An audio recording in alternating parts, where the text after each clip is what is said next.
I was like, okay, my role is to educate this founder on how brand building works. And it's not easy, but it's definitely your role. You're being paid to do that. You're being paid to tell the founder or the board or whoever is out there that marketing that is just purely short-term is going to kill the business. As much as branding, just pure branding with no short-term tactics is also going to kill the business. It's a balance. It's a balance between short-term and long-term. And it's your role to educate the organization on why that's important. I'm Eric Fulweiler, and this is Scratch, bringing you marketing lessons from the leading brands and brains, rewriting the rulebook from scratch for the world of today. So my guest today is Gastón Tourn. He is the Chief Growth Officer of Oddbox, a leading D2C subscription brand focused on reducing food waste here in the UK, for whom I was a customer, and hopefully by the time you listen to this, we'll be a customer again, and we, of course, talk about that. So Gastón has an amazing background and career. He was a researcher, so coming from an academic background at the University of Buenos Aires. He's from Argentina. He joined YouTube and then led marketing and Google for startups in London. He's also been the CMO at some of the biggest startup successes in the UK, Badoo, the dating site, and then Emma, the D2C mattress company. So many things that I love about this conversation. And again, just the practicality, the specificity, the applicability of the advice that he gives on the topics that we talk about. There's 12 things I'm going to start doing differently just based on what he told me today. But some of the highlights for me, you know, he comes from this academic but also creative writing background. And he talks about how his rant, his pet peeve in the industry is that storytelling is such an overused term.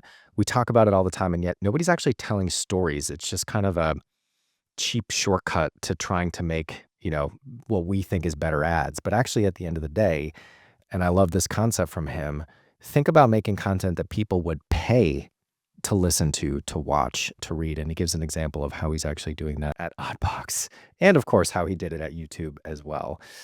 We also talk about how he practically and what he does differently to focus on the customer, not the competition, the role of the CMO, and what it needs to be within organizations, and also how he has the ROI conversation with the C-suite partners that he works with. So again, really going to enjoy this episode. Without further ado, I'll let you get to it. Please enjoy my conversation with Gastón Tourn, Chief Growth Officer of Oddbox. Hey Gastón, how are you today? Very well. How are you doing as well? Happy Friday. Happy Friday. So you're in London, right?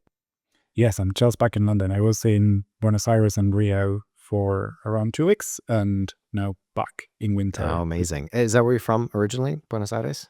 I am from the south of Argentina. So I'm Okay, from Patagonia, but I studied at university in Buenos Aires, and I always try to come back every now and then.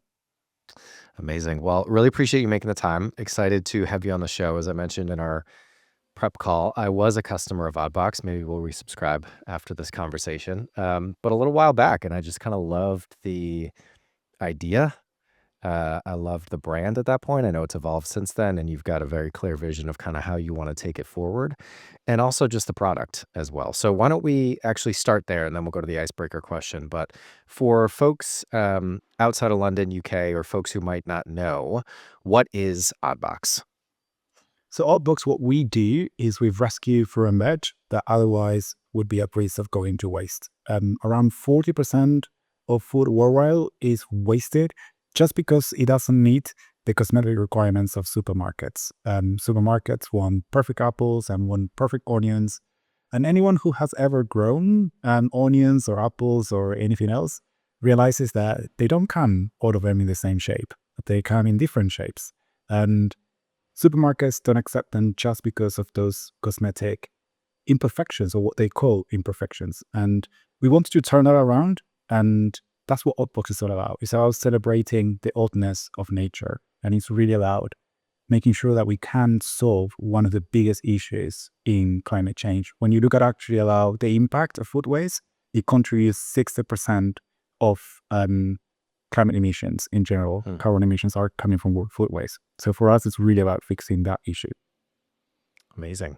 And how's the business now? Can you give us a sense of kind of scale or where it's at? Any metrics you can throw out, or just paint us a little bit of a picture?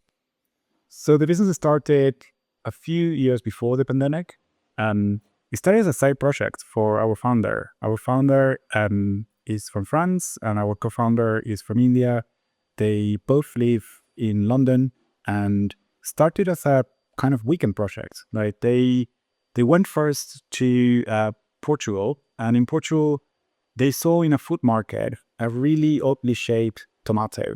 And when they tasted the tomato, they were like, oh my God, this tomato tastes amazing. Why tomatoes in UK supermarkets do not taste the same as this oddly shaped tomato in Portugal? And they started to learn a lot about the supply chain of food in the UK and how broken it is. And they started developing Oddbox as really a service for their neighbors in Balham in London. So it started as a kind of service for my neighbors in Balham and then scaled very quickly during the pandemic. So we had impressive growth during the pandemic. It just literally completely blew up, as it does for most e-commerce businesses during that time.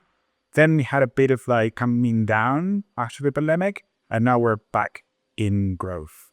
But would love to hear from you, Eric, like why did you leave us? Because that's going to give me really good insight to think my reactivation strategy. So I actually just looked up when it started because I must have been a very early customer. I know it launched in 2016, maybe 2017. So very soon after. I would say what I loved about it, again, like I said before, I just loved the idea of it. I also loved kind of getting a mix of different produce. I think the thing I ran into is my wife is, she does most of the cooking. She's much better than I am. And she kind of has specific things that she wants to make. So the idea of not knowing exactly what you're going to get, even though I remember, you can exclude certain things that you don't want, that just didn't kind of work with our routine and rituals as a family, which I'm sure is probably, it's probably something that you come up against, but obviously that's the only way to really make it work, I would imagine, with the business model. Amazing. But you're definitely the ideal reactivation customer, because this year we launched a new product, and basically on our boxes now, you can swap them for whatever produce you want. So we knew that choice was a big issue for retention, because as much as we wanted to be grower-led, so our intention was always to be grower-led. What are growers like harvesting this month? And like, let's make sure like that's the kind of produce that we deliver to our customers. However, we know that unless you fix as well food waste at home, we're not really solving food waste in general, because people, of course, they have vegetables and fruits that they don't want. So what we launched this year, it's called Pick Your Own. And basically with every single box, you can swap any vegetable and fruit for whatever you want to make sure that you only use vegetables and fruits that you actually cook at home. Well, I will talk to my wife and I will see if we can resubscribe. It seems like a good time to do so. So I got ahead of myself a little bit. I went off script. Let's circle back to the icebreaker question. Can you please tell us about a challenger brand that you're particularly passionate about right now and why?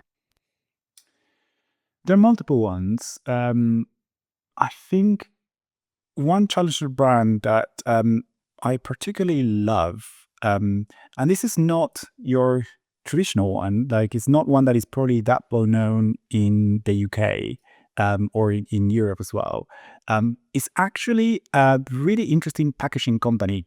It's a packaging company from Australia.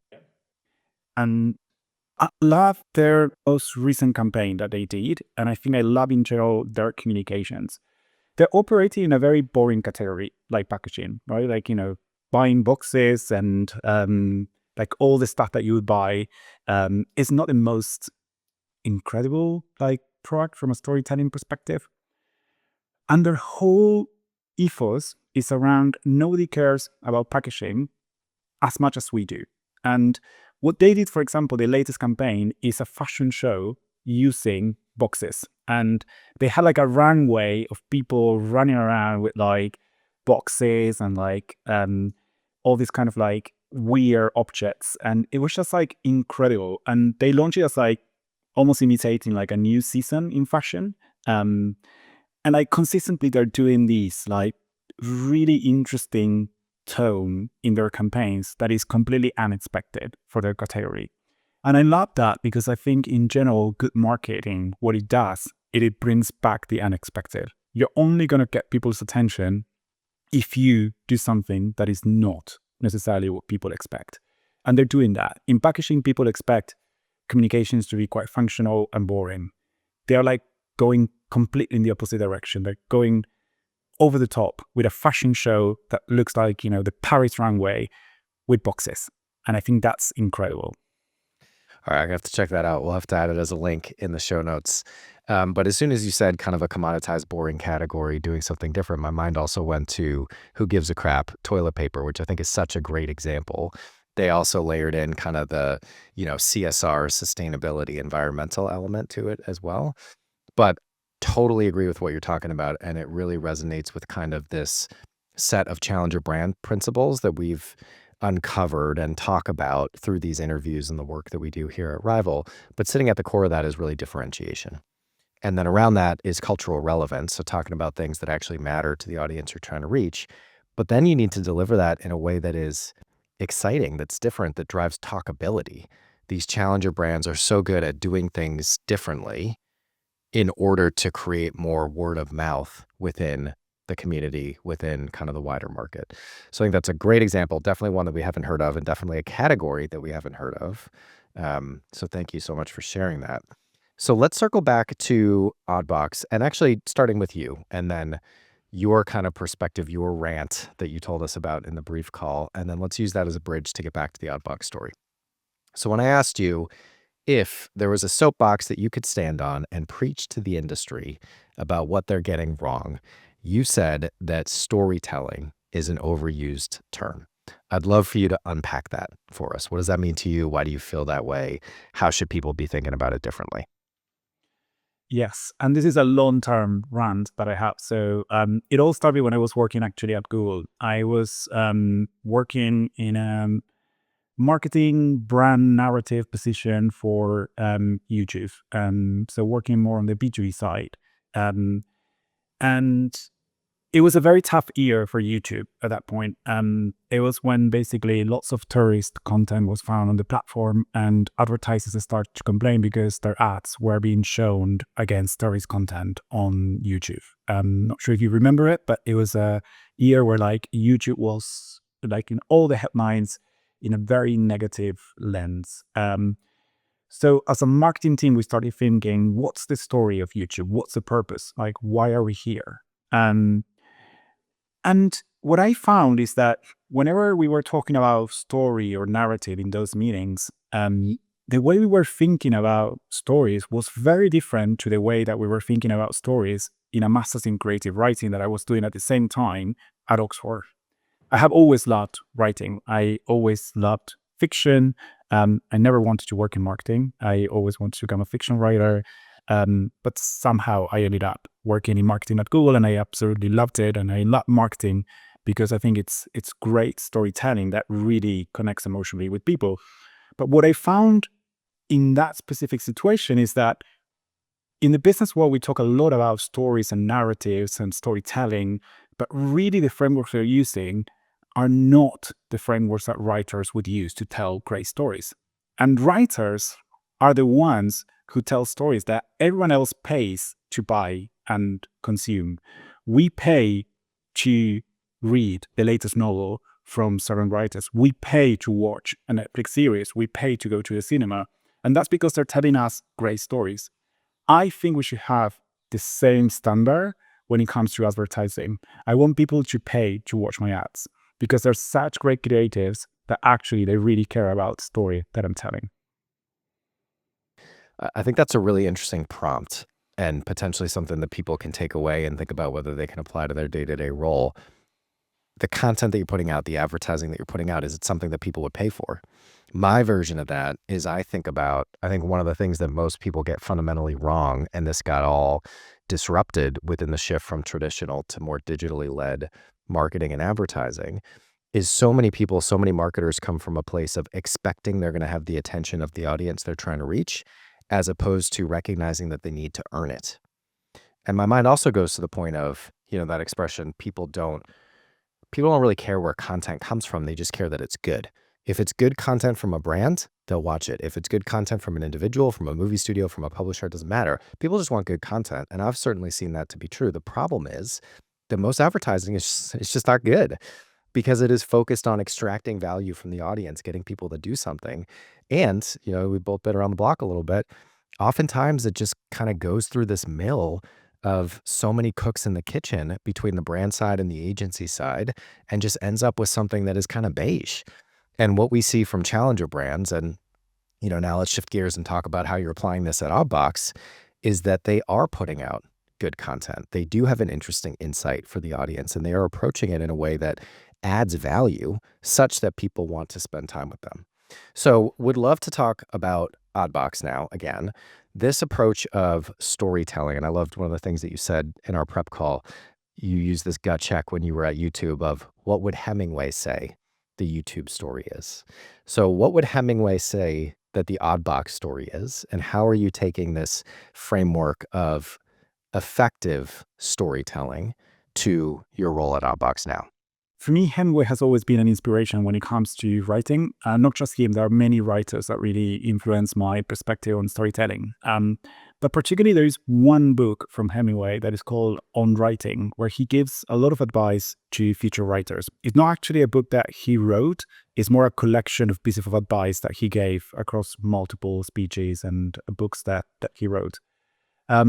And when I was at YouTube, I actually put together a presentation to the leadership team that was called What Would Hemingway Say About a YouTube Story?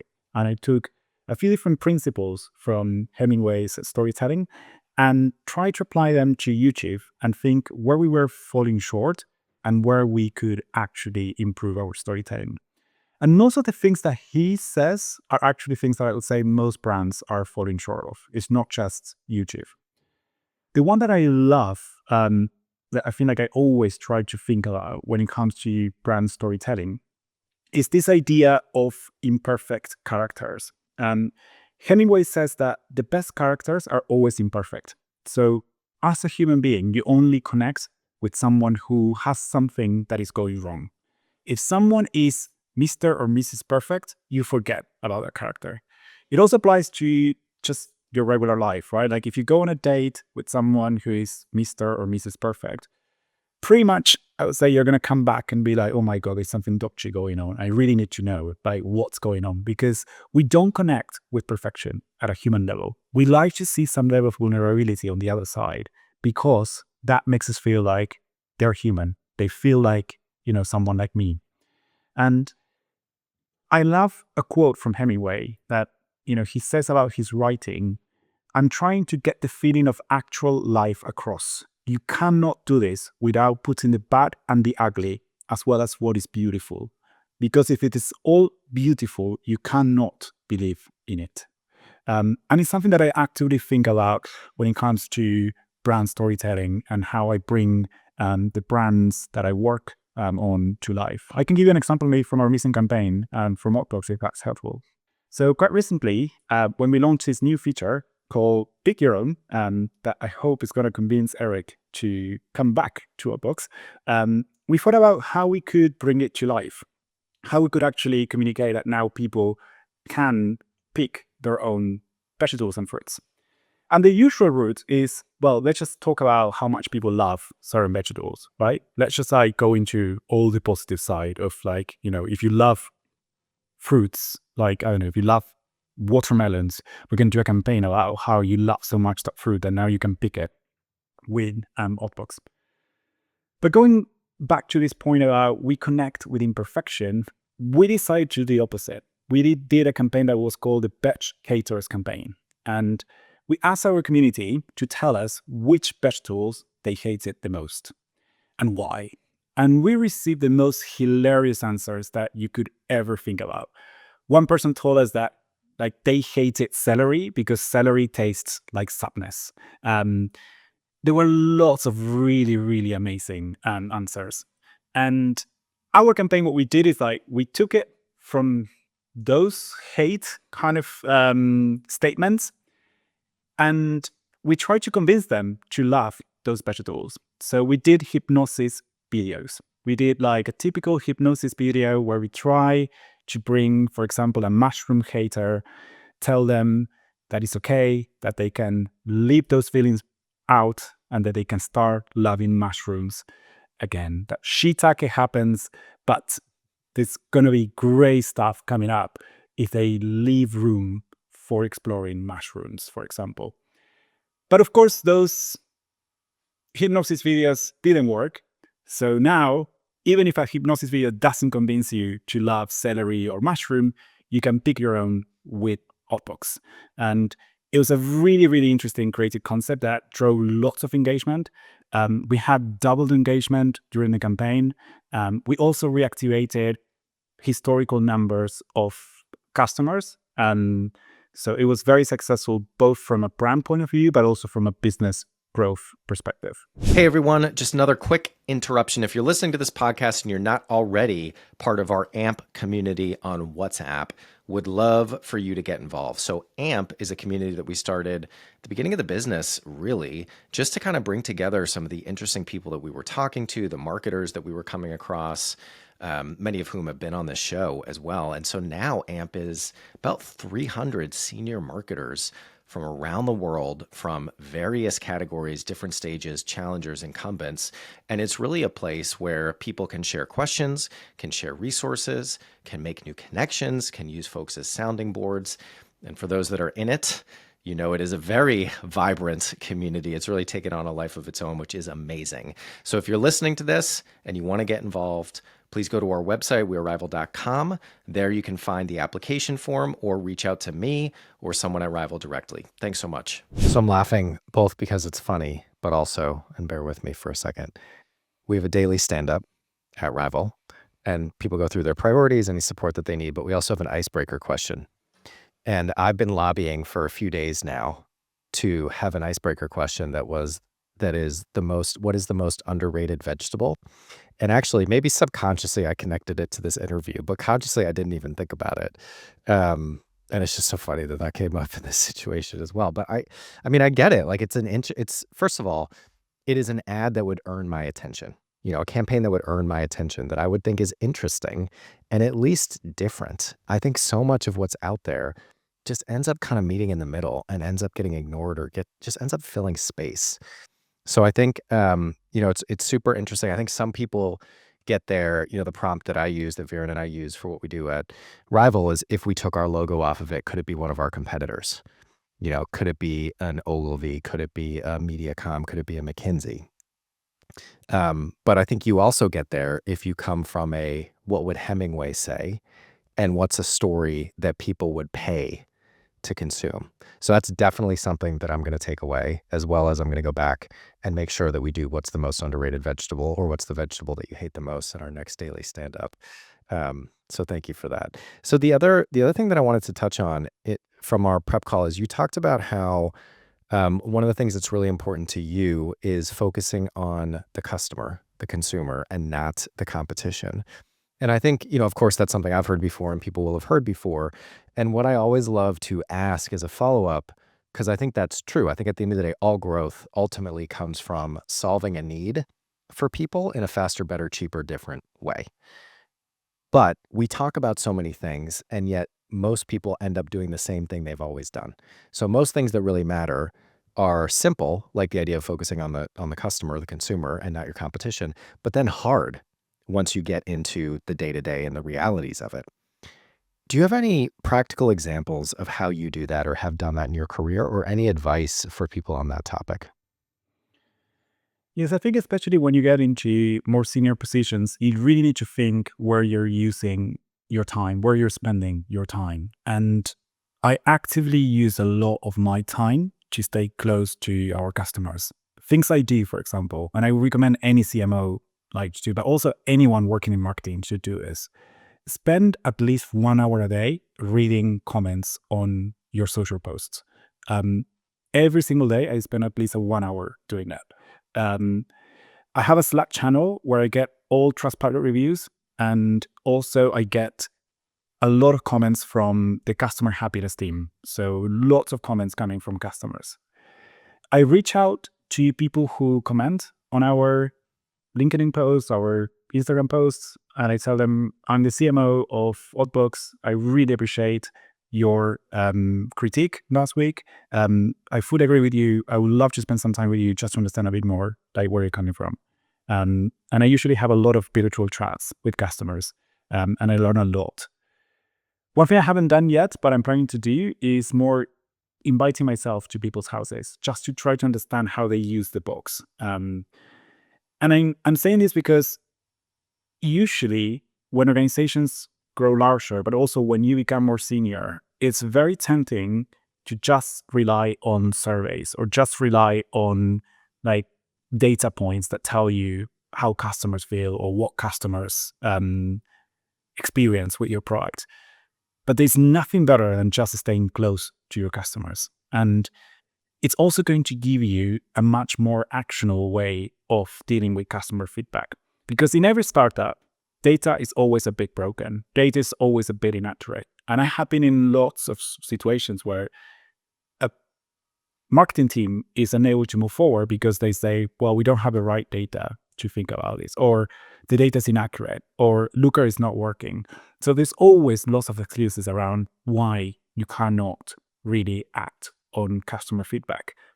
But if you stay close to your customer, if you actually read every single comment, like what they say, if you have also customers that you can reach out to for feedback, then you can complement data with insight. An insight that is going to be more qualitative because you do know who is likely to buy your product.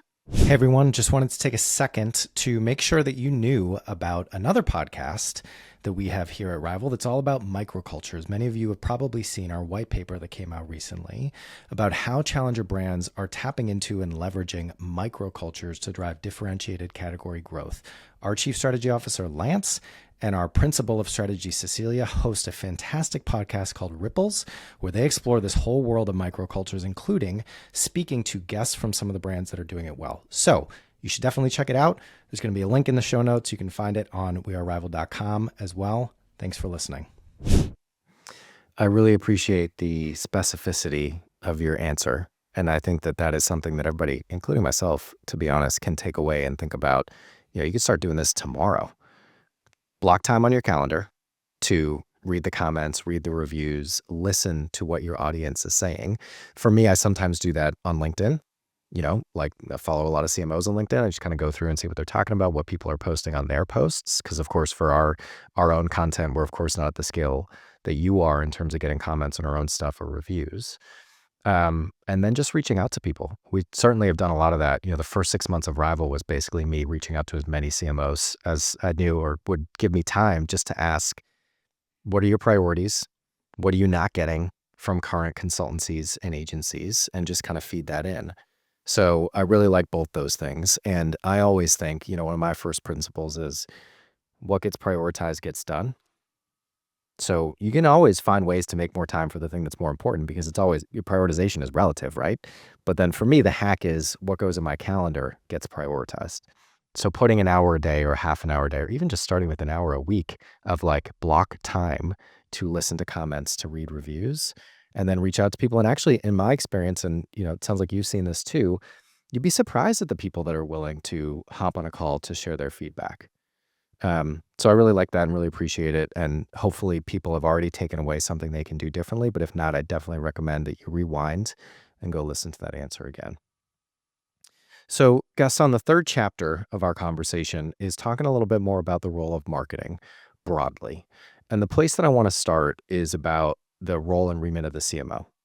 So I know technically your title is Chief Growth Officer, but you oversee the marketing and broader growth function. And one of the things I'm already picking up on, and I'm sorry, I'm kind of spoiling your answer a little bit, but I just have to say it, is like you are clearly not just a Marcom CMO. You are someone who is thinking about, you know, my definition of marketing, which is everything that bridges the value of the product and the needs that exist in the market. And even the example you just gave of reaching out to customers, wanting to go to their house to see how they're using the product, you're building that bridge. You're walking back and forth across that bridge in what you do day to day. It's not just about the advertising campaigns and the communication and the positioning.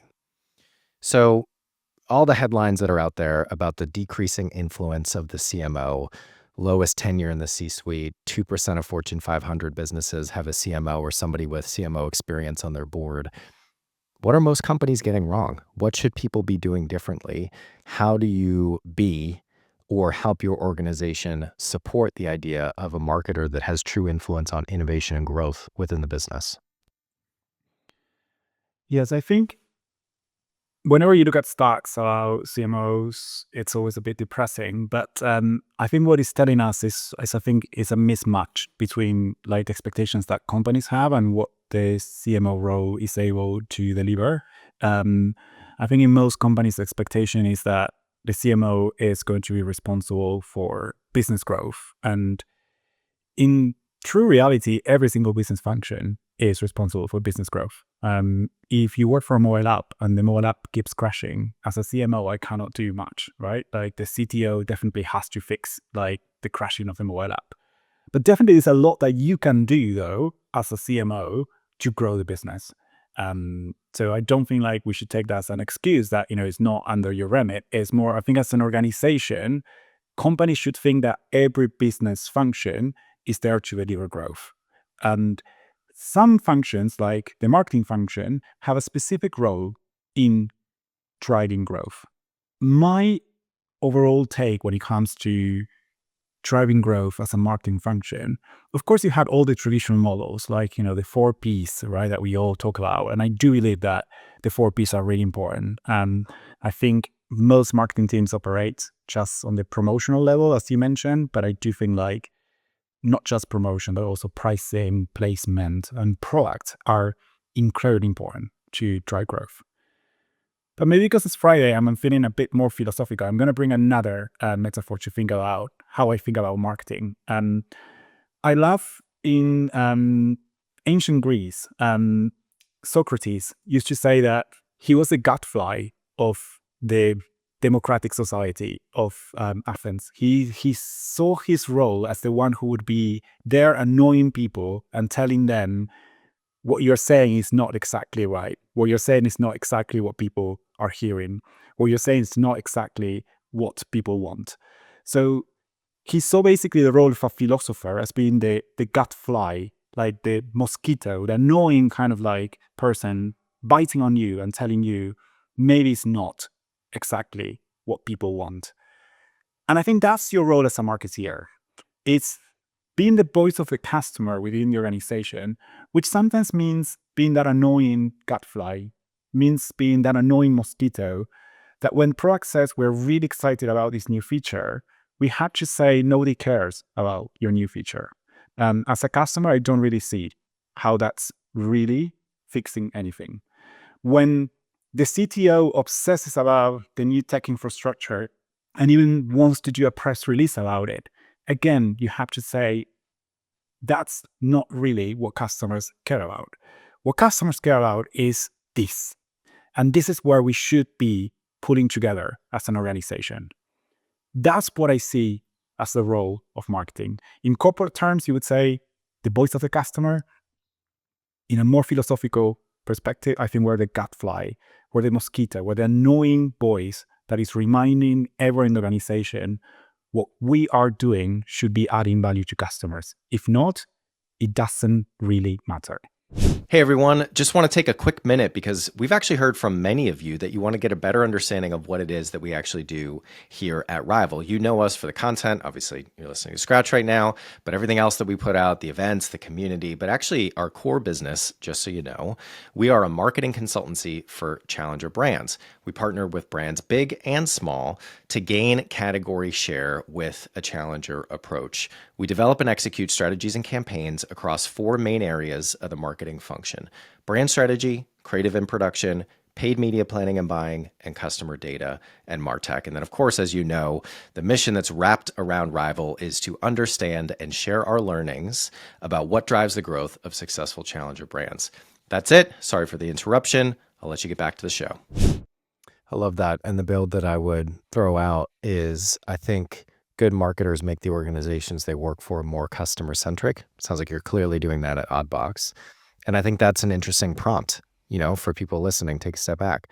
Are you making your organization more customer-centric just by the fact that you're there and how you approach your role in marketing? And if not, what can you do differently to start doing that?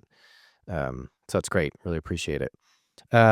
Great. So I think the last question that we had that I wanted to get your thoughts on, circling back a little bit to the storytelling conversation, but of course this feeds into the role of marketing within organizations. Everybody's being asked to do more with less in the world of, where the market is today.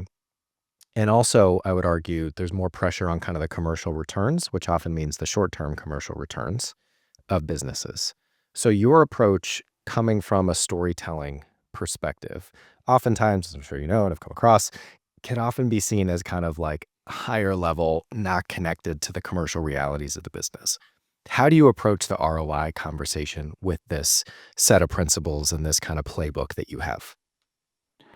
I think it's always important to balance the short term with the long term. And I think the best CMOs, what they're able to do is to manage that balance. There's a really good report that probably everyone already knows, the long and the short of it, from Lesbinet. If not, really highly recommend everyone reading it. Lesbinet, what he did is just an understanding of long-term and short-term strategies to drive marketing effectiveness. And what he found, just simplifying it, of course, it's a bit more complex, but simplifying is that brands that tend to be more effective in terms of like bringing more profitable returns invest a 60-40% ratio when it comes to brand versus performance. So they invest around 60% on their brand building and 40% on direct activation, performance, however we call it, basically more short term. Can every startup afford a 60-40% ratio? No. Of course, like that's just like the headline of the report. Like take it with a pinch of salt, make it work for you. But I think the conclusion still stands true, which I think is around make sure that you're working at different speeds. You're working both on the short term, but also having in mind the long term.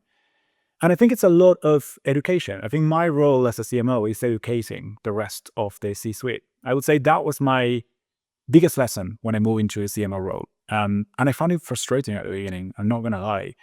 Because before I was one more marketing person, for example, at Google. So I didn't have to explain the importance of brand building. It was very easy. Like, of course, you have to invest in brand building. And like everyone who surrounded me was like the brand director and the performance director, and everyone was a marketing stakeholder. So it was very easy to talk about brand building. Suddenly I jumped into the CMO role, and I had a founder who said, I don't believe in brand building. And I was like, oh my God, like they're so ignorant. What are they saying? But that's your immediate reaction. And then I turned that around and I was like, okay, my role is to educate this founder on how brand building works. And it's not easy, but it's definitely your role. You're being paid to do that. You're being paid to tell the founder or the board or whoever is out there that marketing that is just purely short term is going to kill the business. As much as branding, just pure branding with no short term tactics is also going to kill the business. It's a balance. It's a balance between short term and long term. And it's your role to educate the organization on why that's important. Are there any tips and tricks or kind of default talk tracks that you go to educate specifically around this kind of concept of short term and long term? I think it really depends on who is your stakeholder. I think with founders who are very kind of, how can I call, like not very rational, more emotional. Usually a lot of founders are more emotional rather than rational. What I try to do is bring it back to very simple metaphors.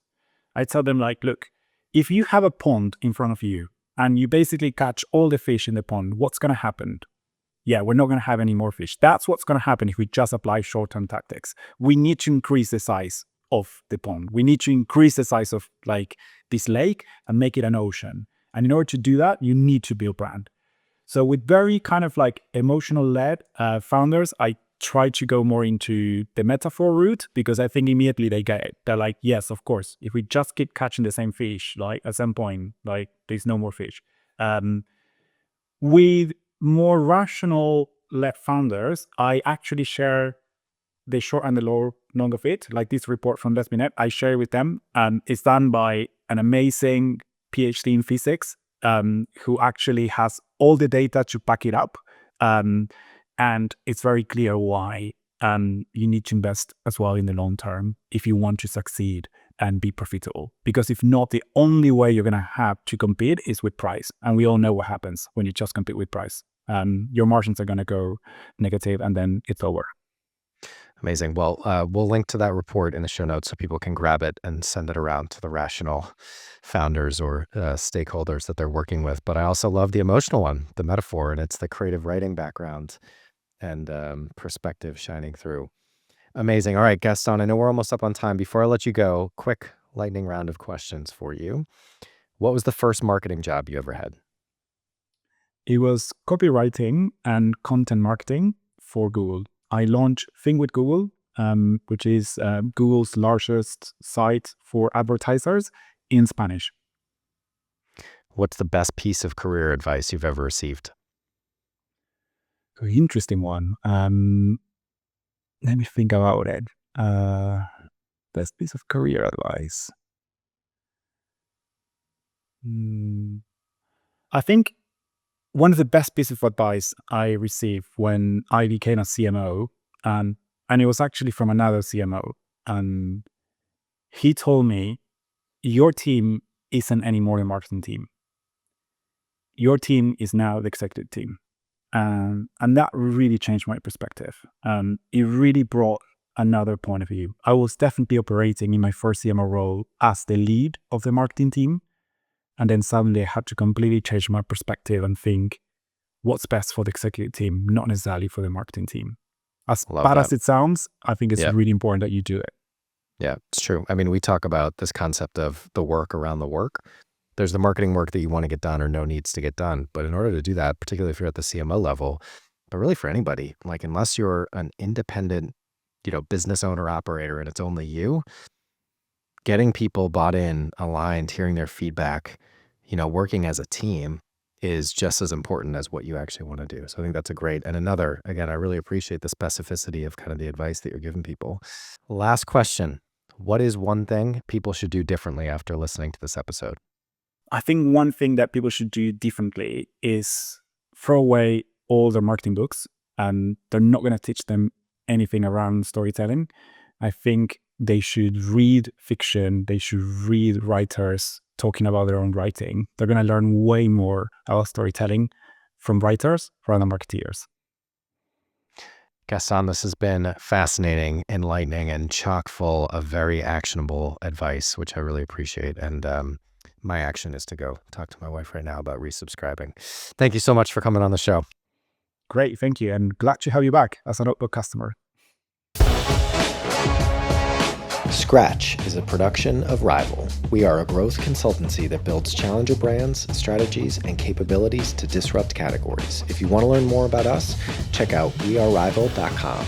If you want to connect with me, email me at eric@wearerival.com or find me on LinkedIn. If you enjoyed today's show, please subscribe, share with anyone you think might enjoy it, and leave us a review. Thanks for listening, and see you next week.